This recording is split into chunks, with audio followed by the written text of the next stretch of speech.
It starts with a humble kitchen scene you've known all your life, but behind every crispy waffle, every crunchy ice cream cone, every sweet dollop of peanut butter, that casual moment of snacking bliss, lies an entire world of hidden machinery, scientific precision, and meticulously choreographed steps. We don't often think about the true origins of these staple treats, yet each recipe has been perfected over centuries, each factory floor buzzing with specialized equipment, each final product emerging only after an astonishing chain of chemical reactions and mechanical feats.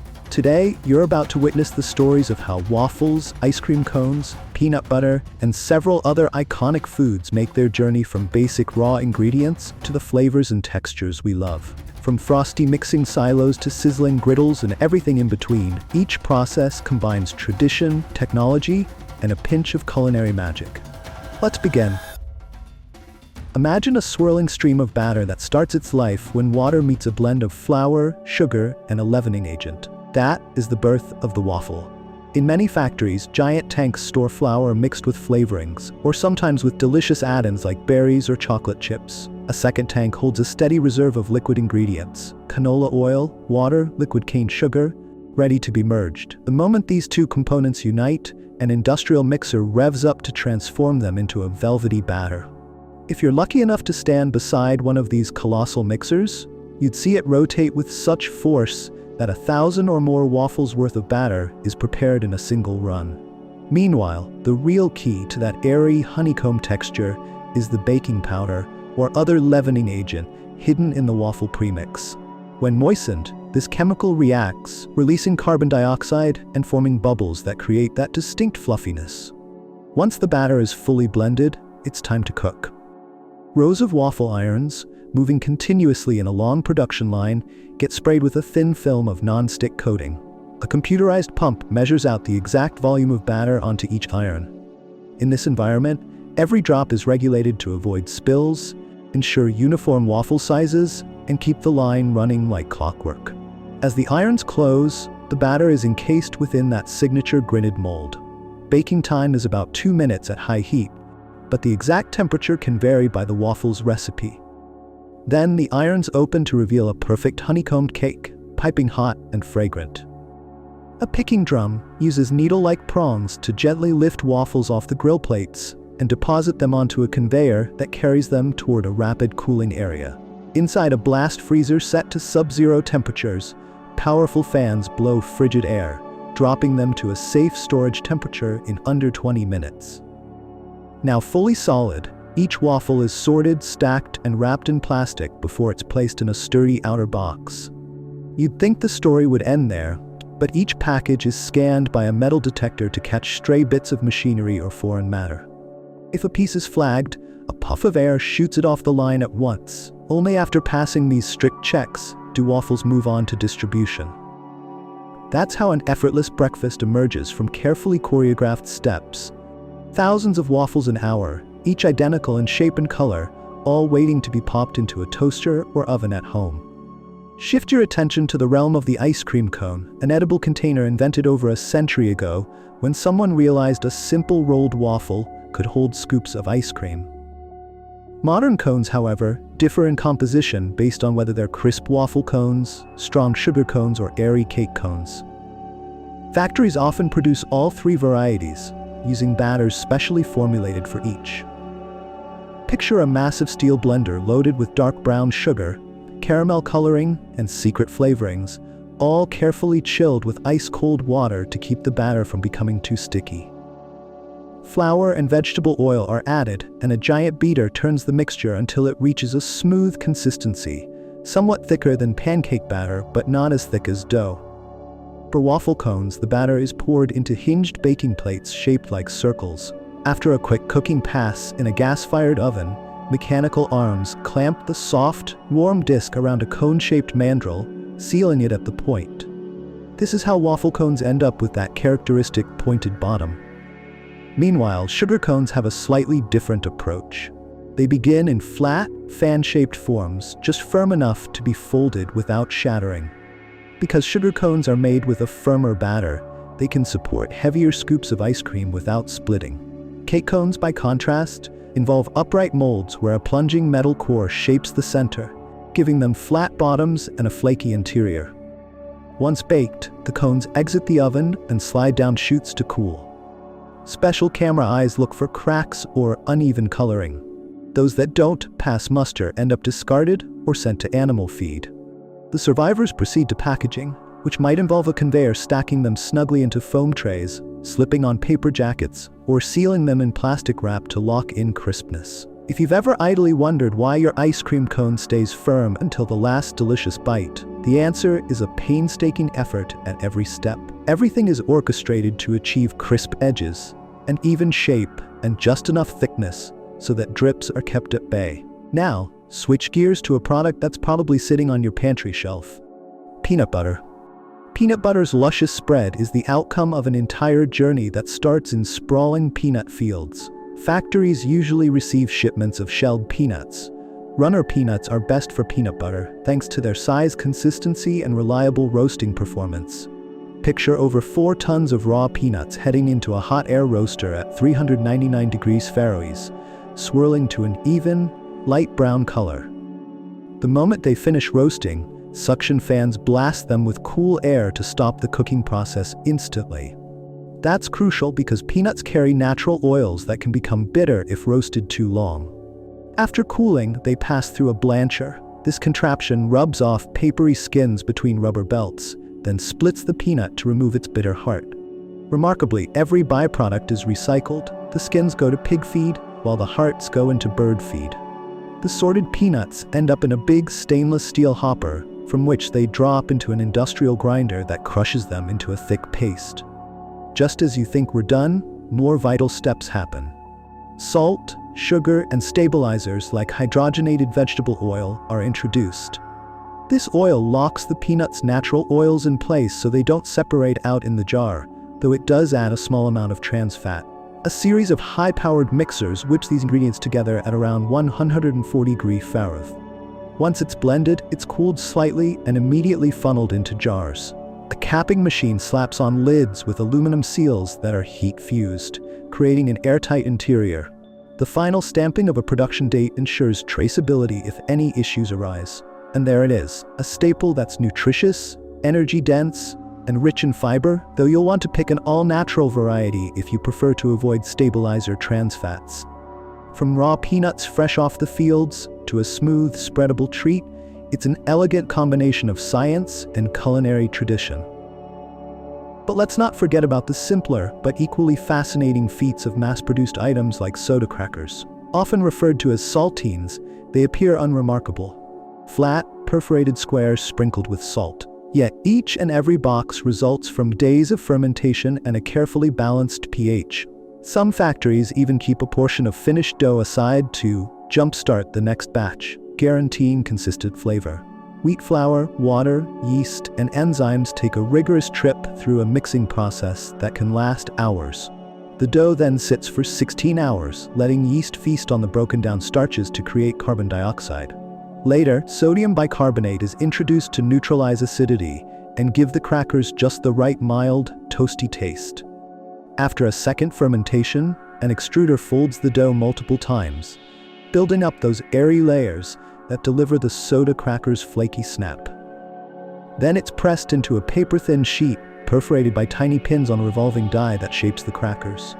A gentle shower of salt sets them up for a short ride through an oven with varied temperature zones, each vital for letting carbon dioxide escape in the form of those characteristic blisters on top. Coming out crisp, the sheet cracks into rows, which quickly stack in a neat roof shingle formation before the final break into individual crackers.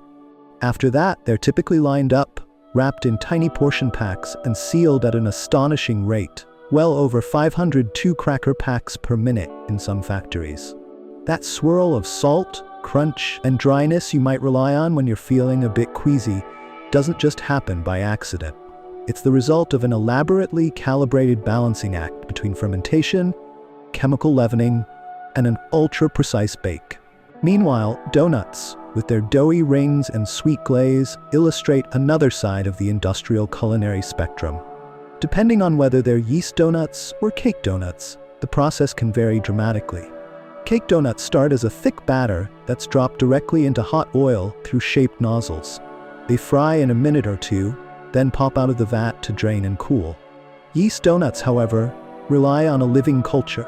A giant mixer kneads dough that's then extruded into a thick sheet, which travels beneath rollers that flatten it to 3/4 of an inch. Sometimes a dusting of cinnamon is rolled in, or the dough is dusted with cornstarch to prevent sticking. After cutting, these donuts rest in a warm, humid proofer so the yeast can work its magic, puffing them up before they take their plunge into sizzling oil. Once they float through the vat, flipping halfway, they're pulled out and doused in glaze or powdered sugar. For jelly-filled donuts, the process includes specialized nozzles that inject each pastry with fruit jelly or custard. This final step can happen at a station manned by workers who, in some operations, fill over 40 donuts a minute. The result is an endless cascade of sugary rings or stuffed treats, each one the product of countless behind-the-scenes calibrations.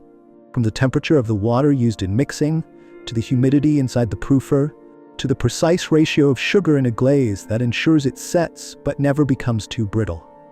Popcorn has a story of its own, bridging the worlds of agriculture, snack foods, and even showbiz.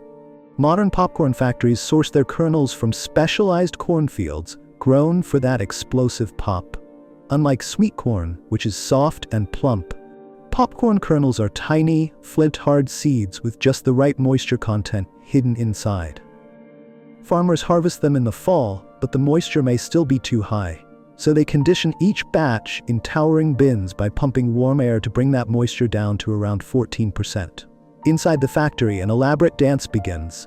The kernels pass through vibrating screens, vacuum pipes, and optical sorting technology that removes damaged pieces, cob fragments, and anything else that doesn't belong.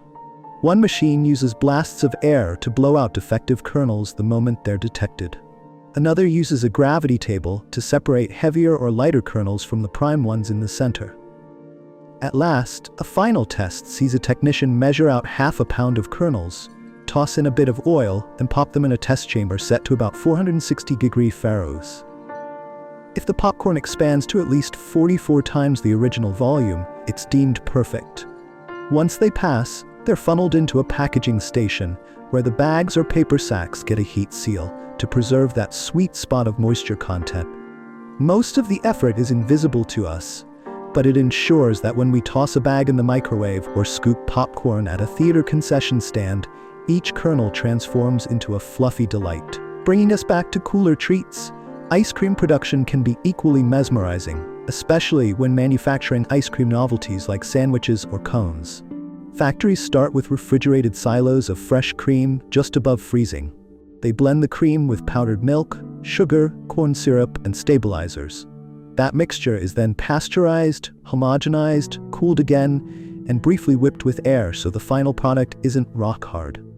When forming ice cream sandwiches, a conveyor lines up chocolate wafers and injects a precisely measured slab of ice cream between each top and bottom piece. Even though the ice cream emerges from a freezing cycle, it's still pliable enough to be shaped. Those sandwiches are then quickly packaged and whisked into a sub-zero storage area until shipping. Ice cream cones, on the other hand, begin with the arrival of pre-wrapped cones onto the line. They're each blasted inside with a chocolate coating to prevent sogginess, then swiftly receive a swirl of vanilla or chocolate ice cream. Some factories add a molten layer of caramel or fruity sauce into the core as a surprise. Then toppings, chopped nuts, cookie crumbs, puffed rice, are sprinkled on. The cones get a lid, which is fused to the wax-coated paper collar, and they're ready for boxing. Nothing about it is random. Each swirl must be meticulously aligned. Each lid must seal perfectly to keep freezer burn at bay. Think about a final breakfast favorite, the frozen waffle. Factories have to coordinate not just the cooking and freezing, but also the distribution of flavors, the thickness of the batter, and the precise grid depth. A steady flow of waffle irons passes through gas ovens. The irons flip, so the batter seeps into every nook. Each wafer emerges golden brown. Automated prongs then carry them up a short elevator, dropping them into position for the next conveyor belt. Inside a blast freezer, they spiral around in sub-zero temperatures until fully preserved. A sensor system merges them into neat lanes of stacks, and mechanical arms push them in packs of 6 or 8 onto a scale. Any mismatch, and the arms pause the line for an instant to adjust. Only then do the waffles get enveloped in cellophane, pass through a quick final inspection, and inserted into that familiar box. What each of these products has in common is the remarkable degree of oversight every step receives. There's a certain mesmerizing combination of fluid motion, heat, cold, and specialized technology that transforms raw or partially processed ingredients into the snackable shapes we recognize. Whether we're talking about the dryness of a saltine, the airy swirl of a waffle, the robust crisp of a sugar cone, the creamy consistency of peanut butter, or the sudden pop of a corn kernel, it's all guided by a synergy of human expertise and mechanical precision. There are veteran workers who can detect an off note in a peanut butter mix with just a sniff, or a slight misalignment in a donut dough sheet from a single glance. Equally important is the battery of machines that weigh, measure, and track the product to ensure everything is correct to a fraction of a gram. When a factory can produce thousands of donuts or tens of thousands of crackers per hour, even the smallest error in temperature or timing could send entire batches to waste. That's why the environment is a ballet of timers, digital monitors, swirling conveyors, and the swift gestures of employees who keep an eye on the flow. All of this complexity leads back to a quiet moment in your kitchen, your local cafe, or the ballpark snack stand. We see only the final form, that perfectly symmetrical waffle or that crunchy, gently salted cracker, not the miles of piping that delivered the ingredients or the labyrinth of belts and rollers that shaped and baked them. We might taste a swirl of creamy peanut butter without realizing it was once a mountain of raw peanuts swiftly cooled at 399 degrees Fahrenheit, or chomp into a sugar cone without ever picturing the hot plates that pressed, sealed, and cooled it in less than a minute. But the deeper you look, the more you uncover an entire universe of craftsmanship hidden in everyday foods. This journey reveals that these treats didn't become so popular by chance. Each rose to stardom after generations of careful refinement, brilliant engineering solutions, and industrial ingenuity. Today, you might pop open a box of frozen waffles for a quick breakfast, swirl peanut butter onto bread in seconds, fill a crunchy cone with ice cream at a neighborhood stand, and never think twice about how all the textures and flavors line up so perfectly. Yet, behind the scenes, there is a silent partnership of farmers, food scientists, machine operators, and distribution networks, ensuring that everything arrives in prime condition.